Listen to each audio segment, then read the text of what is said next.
سلام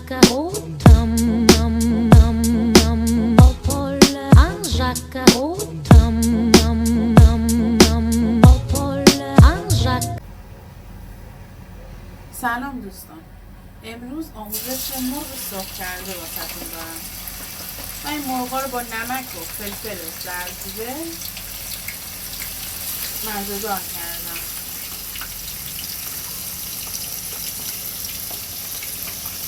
یکم قطعات مرغ رو کوچیک‌تر کردم که مزه داخلش بره، وقتی سرخ میشه خوشمزه تره تا قطعاتی که بزرگش بذارم. در ضمن با پوست سرخ کنیم که خیلی خوشمزه تر میشه.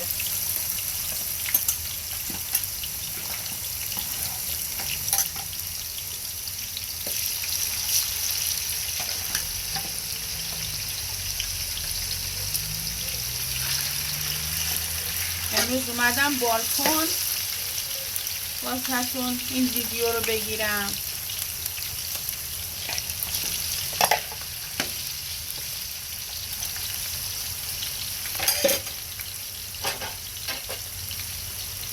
اینم زعفرونی که دم آوردم 20 دقیقه روی کتری، به خاطر اینکه مرغ و من بدونی که آب پس کنم سرخ میکنم، الان بهش یکم همین آب زعفرون هستش با همین اضافه میکنم که آب داخلی خود مرغ خارج نشه زیاد که اون خشک بشه. حالا هم طعم خیلی خوبی میده، هم بهش مزه میده.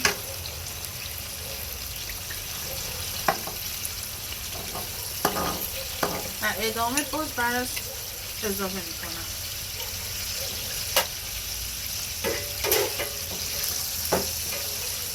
شعله‌ش رو متوسط بذارین، دربش رو بذارین سرخ بشه. فعلا خب الان مرغ در مرحله که یک طرفش سرخ شده،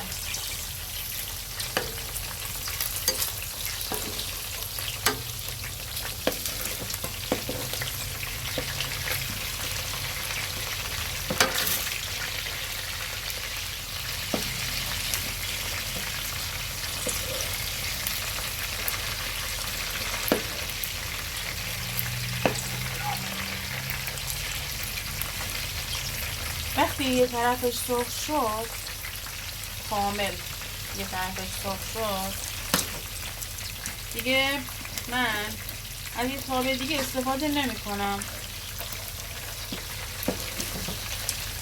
الان بهتون میگم میخوام چی کار کنم. اینو کامل برگردونم، اینا رو میارم کنار میذارم به این شکل که اون طرفش شروع کن به سرخ شدن. ولی وسطش رو خالی میذارم، وسط مایز خوابه رو. سیب زمینیمو میذارم داخلش.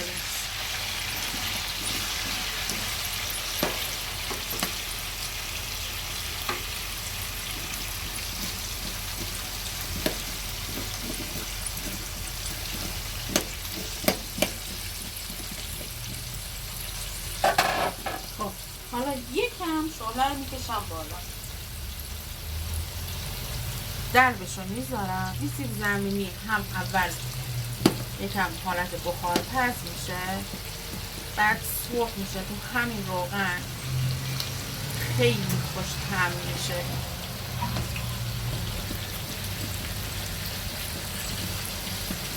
چند روزی که واسهتون ویدیو نگرفتم چون درگیر بودم، هنوز البته درگیرم. تو این وسط ها گفتم حالا یه ویدیو بگیرم واسهتون. بابت انسولینی که وزارت بهداشت برای من هر ماه توزیع میکرد و همه که بده برای دیابتی ها، الان گفتن دوباره باید پرونده تشکیل بدیم.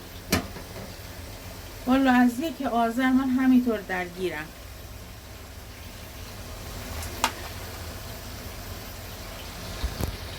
خلاصه اینکه اینم گوجه است که نمک و فلفل زدم بهش، اینجا گذاشتم آماده. به سرآخر بهتون بگم چیکار کنم.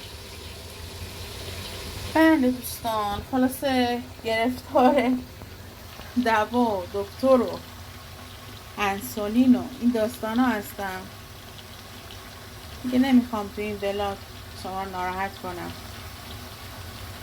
حالا فعلا اگه یکم کم کار شدم به خاطر همینه که فعلا نتونستم به نتیجه برسم. حالا فردا پیش دکتر برم ببینم چی میگه. اذیت میکنن دیگه، بیماری خاصه، باید این انسولینا رو وارد کنن، اصلا اندازه‌ای که هر کسی که نیاز داره بهش نمیدن. یه خلاصه مشکله دیگه، هر دفعه یه مشکلی پیش میارن واسش. دیگه سرتون رو درد نیارن. الهی که هر کی مریض شفا پیدا کنه، هیچ کس هم درگیر بیماری دیابت نشه هرگز. البته من دیابتم ارثیه، من دیگه سنم خیلی رفته بود بالا، بعد تازه ما متوجه شدیم که من دیابت دارم. اصلا نمیدونستم حتی این موضوع.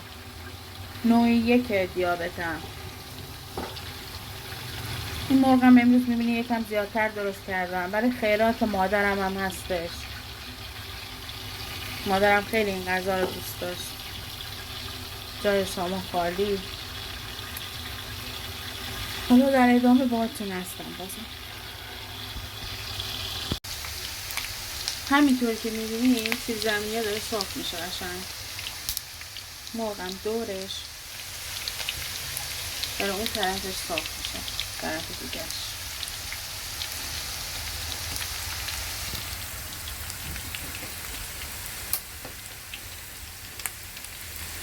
حالا چون که نخواستم یه مایتابه دیگه در بیارم و اینا، به این شکل این دفعه درست کردم.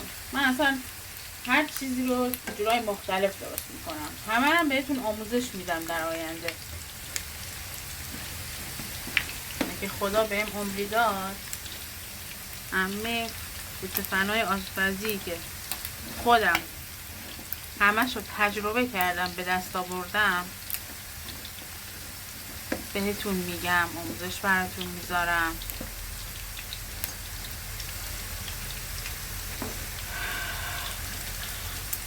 البته برای من که سیب زمینی خوب نیست، من نمیخورم. من چون کنار مرغ میخوام بذارم برای خیرات، دارم سرخ میکنم. هیچ وقت به سیب زمینی زردچوبه نزنین، اشتباهیه که خیلی ها انجام میدن. چون خوشمزه ترین سیب زمینی هایی که تا حالا خوردین بیرون، اگه به اون شکلی که دوست دارین سیب زمینی هایی که سرخ میکنن، آیا اصلا زردچوبه داره؟ نداره. لحظه آخر فقط بهش نمک بزنین، همین.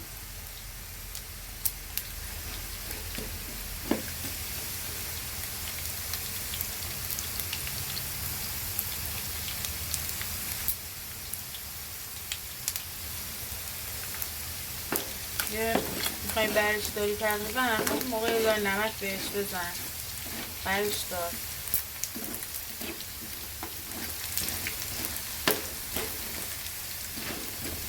بعضی برای خوشرنگ شدنش میرن زردچوبه میزنن، ولی اصلا به طعمش فکر نمی کنن. چون سیب زمینی جز نمک به هیچ ادویه دیگه نیاز نداره.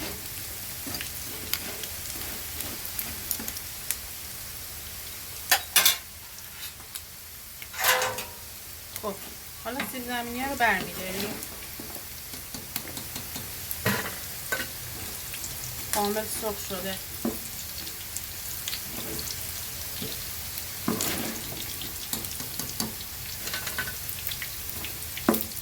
روغن میکشید بیرون.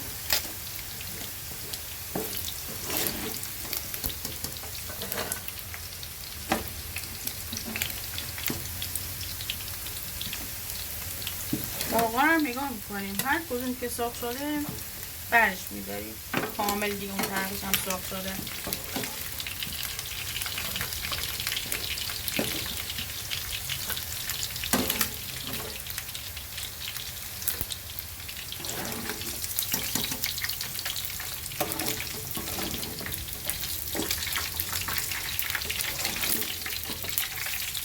شما یه بار به سبک من این مرغ سرخ کنیم، بعد عاشقش میشیم.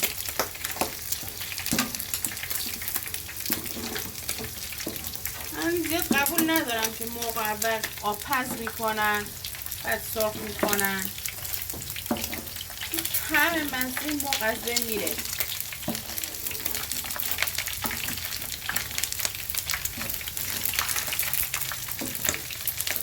شما فرض کن ماهی و مثال اول بیای بپزی بعد سرخ کنی، مرغ هم به همون شکل.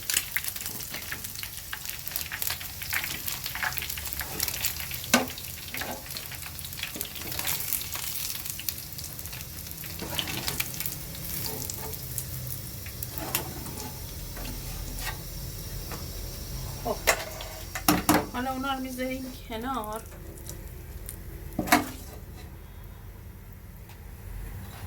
آروم گوجه رو اضافه کنیم.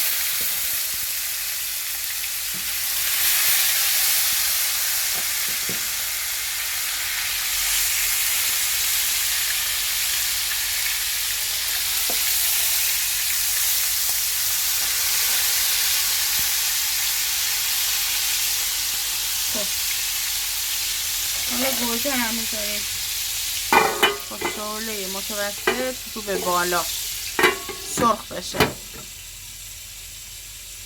خب دوستان اینم از برنامه ما فعلا، اینم از مرغ و سیب زمینی ما که میبینید چقدر جذابه. حالا تو آینده باهاتونم.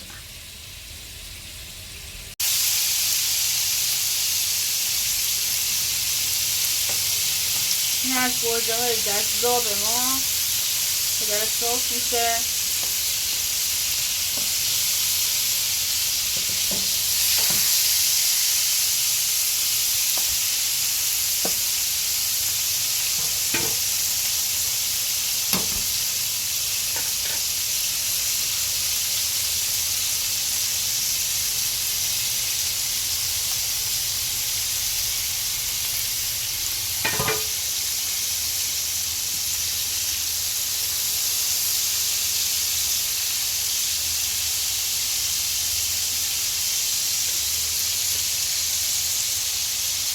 جای شما خالی.